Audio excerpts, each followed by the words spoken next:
We're hooked up to the control wire for the fuel injector. I just wanted to show you one of the reasons why a car won't start, especially these modern day cars that have the those keys with the chips in them.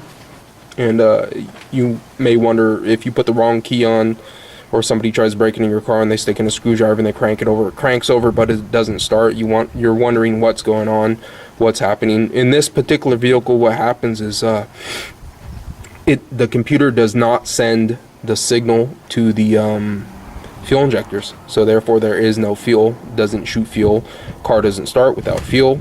So that's what happens. The computer doesn't get the input from the key, and then it doesn't send the signal to the fuel injector. So that's important, because like if the battery in your key runs out, or your system with the key is failing, then you might condemn your computer, when in reality it might be your key, the little battery in the key or what have you. But this is showing you basically no control from the computer to the fuel injector. Just turn the key on. See, there was 0 volts. Now we're at that's 10 volts per each square. I could let's see, zoom in. That's 5 volts per square, so it's 5, 10, 12. We're at 12 volts. You see right there, we got 12.4. So what we're gonna do is we're gonna crank it. Go ahead. Stop. You can see there's no, that drop right there that you just seen, that drop was just from the current draw from the starter, lowering the entire voltage in the system.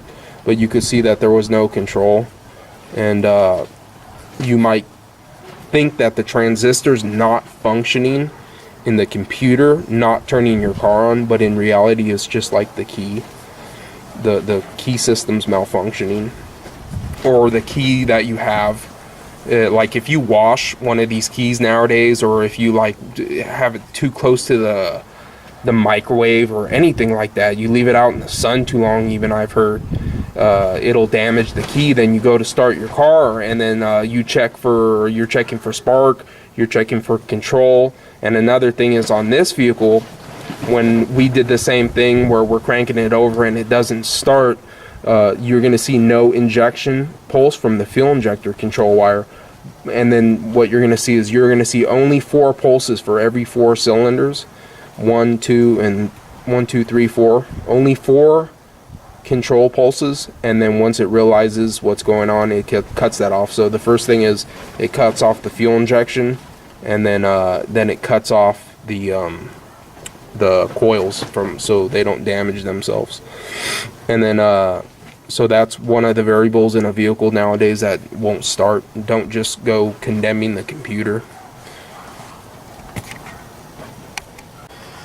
That's what control looks like for the fuel injector. That's what the control looks like. You seen, like when you turn the key on, we saw the 12 volts, which is up here, but the computer was not dropping it down like it is here. You see how it's dropping it down?